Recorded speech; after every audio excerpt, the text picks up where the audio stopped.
I have a go-to saying now, even in the real world, not just online, even in the real world. Like when somebody's talking to me and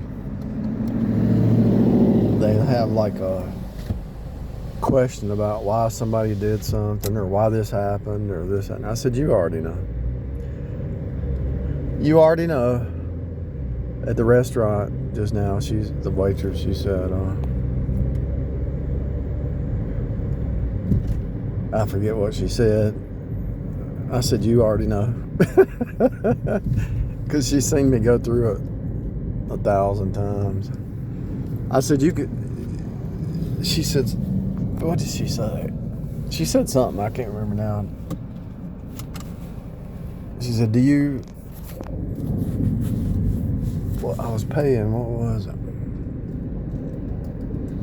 I can't remember now whether it was you want a copy of the receipt or something like that, or you. Oh, I know what she said. She said you were waiting for an opening. I saw you were waiting for an opening. I said, yeah, you already know what we're thinking before we come to the register. Yeah, I said you already know what people are thinking. They've been in here 1,000 times.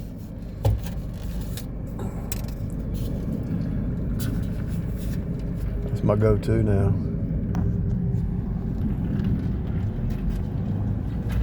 If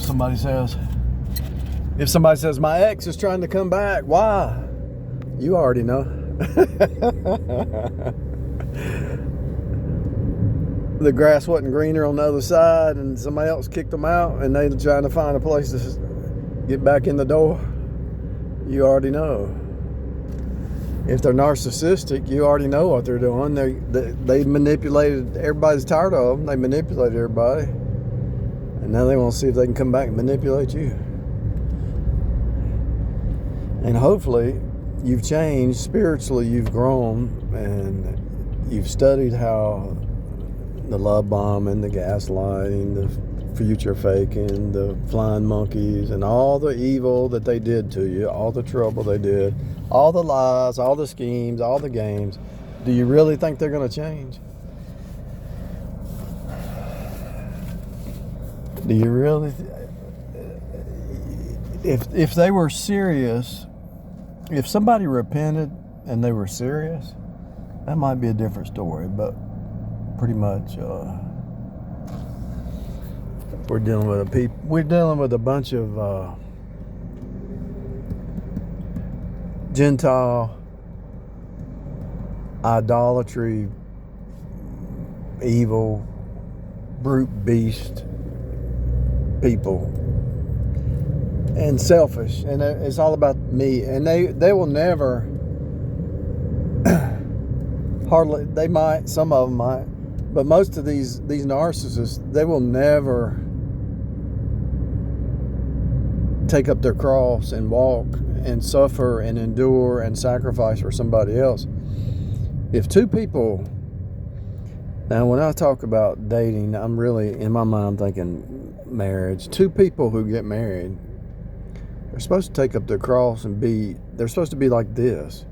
For this cause shall man leave mother and father, cleave to his wife, two shall become one. That applies to the man and the woman. Hello? Abraham left the Ur of the Chaldees, his wife went with him. Abraham, Isaac, and Jacob, all of them. Jacob took his two wives with him. Isaac, Rebekah, took his wife with him. Eleazar went and found a wife, she left her family. There's too many Bible passages that prove that you leave your mom and your daddy and you go on a journey together. And most people, because they're so worried about money and they're worried about image and they're worried about security and they're not walking by faith, they're not trusting God. They're trusting their own understanding, you know.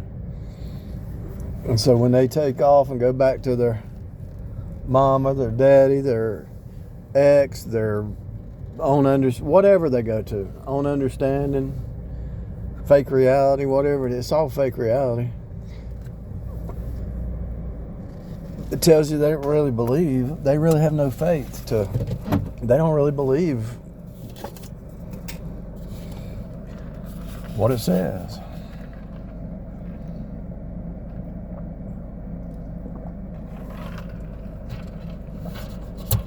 You know if they tried to kill you, tried to put you in jail, tried to steal your property, tried to defame you, tried to, what's those words? Defamation of character and all that.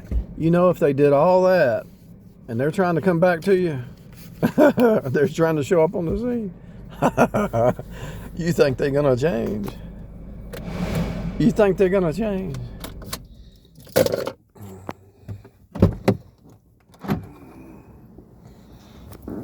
You already know. So whether it's a job situation, a church situation, a family, a marriage, online, offline,